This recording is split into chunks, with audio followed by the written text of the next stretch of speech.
So I'm just back. I flew halfway across the world for a single weekend just for one match. And you know what? Every single hour of travel, every dollar spent, it was completely 100% worth it. The feeling was just electric. But honestly, I'm still trying to wrap my head around it. The whole experience has just stuck with me in a way I really didn't expect, so I had to figure out why.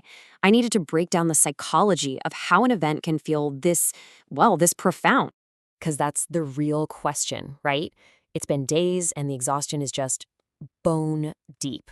My voice is basically gone. And there's this weird lingering feeling of disbelief, like a physical aftershock that just won't fade. Maybe you felt this, after a huge concert, a festival, or a game you really, really cared about. It's that feeling that leaves you asking yourself, what on earth just happened to me? Okay, let's get into it, because this quote just nails that physical feeling, doesn't it? It turns out that feeling isn't just being tired. Nope, it's the physical proof of some seriously powerful psychological stuff that went down inside that stadium. There is actual science behind why it felt like it changed you, even if just for a little while.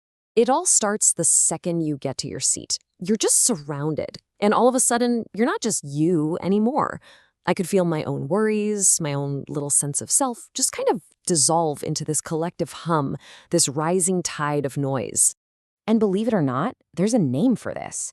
A sociologist named Emil Durkheim called it collective effervescence. It's that buzz, that crackle in the air when tens of thousands of people are all locked in on the exact same thing at the exact same time.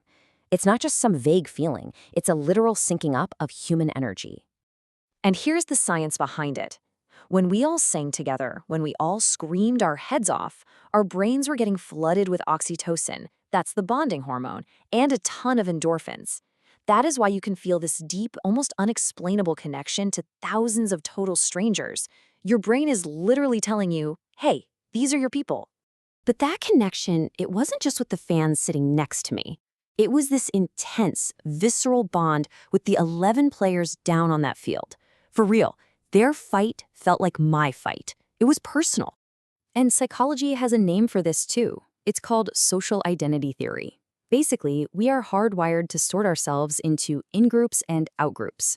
It's just fundamental to how we see the world. And when you're a fan, that team isn't just a team.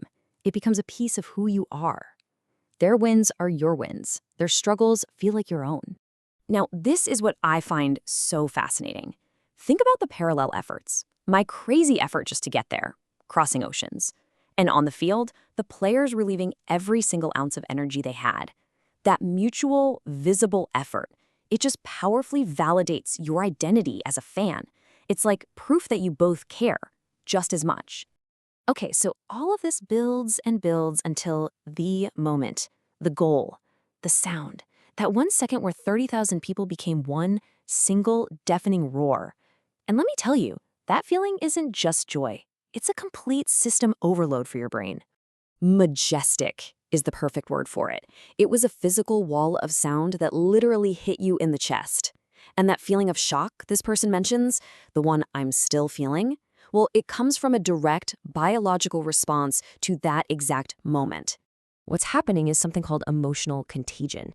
In that split second, one emotion, just pure euphoria, spreads through the crowd like a shockwave. You don't decide to feel it, you just catch it. It's instant, and it is completely overwhelming. So what's really going on inside your head? Well, this sensory overload triggers what psychologists call an amygdala hijack. Your brain's emotional center, the amygdala, just takes over. It completely sidelines the logical, rational part of your brain and floods your system with adrenaline and dopamine. It is a literal shock to your nervous system. And that aftershock, that weird feeling of disbelief I still have, that's just my brain and body slowly, very slowly, processing that massive chemical cocktail. It's basically a biological hangover from an extreme emotional high. So if you've ever felt that, you're not going crazy, you're just coming down from the hijack. But here's the part that I really can't stop thinking about. When the final whistle blew, the actual result of the match somehow just wasn't the most important thing anymore. Something much deeper had taken over.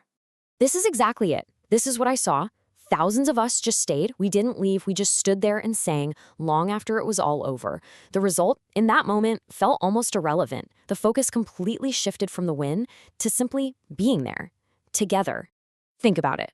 In most sports, the prize is external. You win the trophy. But because the journey and the collective experience were so intense, our brains kind of rewired the reward system. The prize became internal.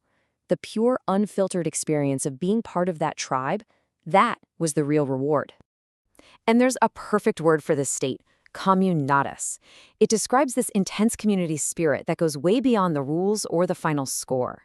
By staying and singing, we were all making a psychological statement. Our loyalty, our sense of belonging here, it's totally unconditional.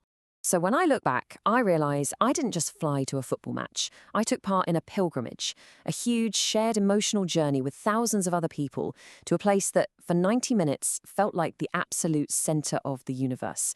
And that is a feeling that's going to stay with me for a very, very long time.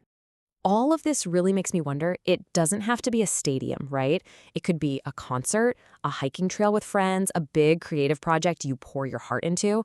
So I'll just leave you with this. What's your pilgrimage? What's the experience that gives you that powerful feeling of collective effervescence, of true, unconditional belonging? It's really something worth finding.